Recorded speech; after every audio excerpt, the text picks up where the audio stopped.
کا وجود جسے خدا نے آج تک باقی رکھا، وہ وجود مبارک صاحب الامر آقا امام زمانہ کا وجود ہے، جو تمہارے لیے باعث خیر بھی ہے، تمہارے لیے باعث برکت بھی ہے، لیکن ایک شرط لگا دی، ان کنتم مؤمنین، جب تک تمہاری دلوں میں ایمان داخل نہیں ہو جاتا مولا کا وجود تمہیں خیر نہیں دے گا، مولا کا وجود تمہیں برکت نہیں دے گا۔ دو باتیں ذہن میں یاد رکھیے، ایک خیر عمومی ہے، ایک خیر خصوصی ہے۔ خیر عموم سب پر آتا ہے۔ مثال کے طور پر جب ان ملعونوں نے امام حسین کو شہید کیا تو خدا نے کسی کا کھانا بند نہیں کیا، خدا نے کسی کا پانی بند نہیں کیا، وہ اس کے بعد بھی کھا رہے تھے، پی رہے تھے۔ یہ ایک عمومی خیر ہے۔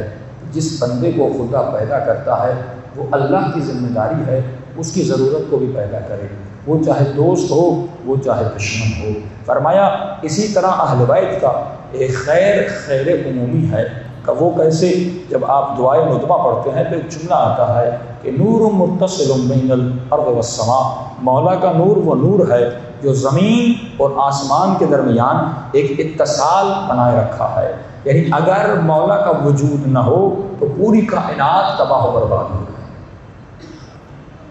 آج اگر ہم کھانا کھا رہے ہیں تو یہ صدقہ امام زمانہ کا ہے، آج اگر ہم پانی پی رہے ہیں یہ صدقہ امام زمانہ کا ہے۔ شاید آپ نے یہ دلیل سنی ہو کہ فرمایا جب رسول خدا معراج پر گئے تو تمام تر شیعہ سنی مفسر لکھتے ہیں جب نبی معراج پر جاتے ہیں فرمایا دروازے کی کنڈی ہل رہی تھی لیکن نبی کے جانے کے بعد وہ رک گئی، جو پانی کے بہاؤ بہ رہا تھا پانی وہاں پہ رک گیا، بستر کی قدمیں رک گئی۔ اب یہ الگ بحث ہے کہ نبی معراج پر کتنی مدت رہے، کتنی دیر رہے، لیکن تمام شیعہ سنی مفسر لکھتے ہیں جب نبی معراج سے واپس آتے ہیں تو کنڈی نے ہلنا شروع کر دیا، پانی نے بہنا شروع کر دیا۔ تو صحابہ نے ایک سوال کیا، یا رسول اللہ جب آپ نہیں تھے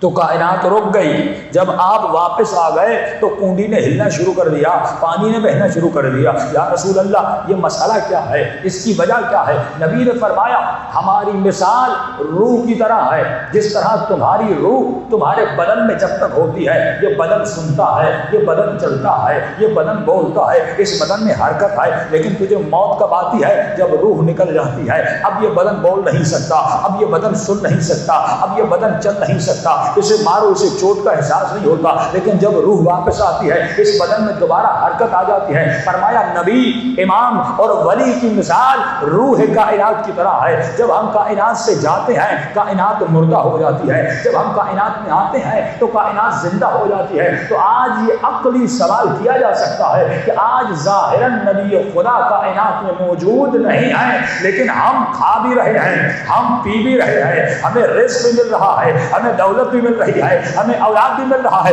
تو ماننا پڑے گا آج بھی کوئی ولی خدا ہے جس کے صدقے میں ہم کھا بھی رہے ہیں اور پی بھی رہے ہیں۔ وہ ولی خدا وجود مبارک میرے آقا میرے مولا امام زمانہ کا وجود ہے۔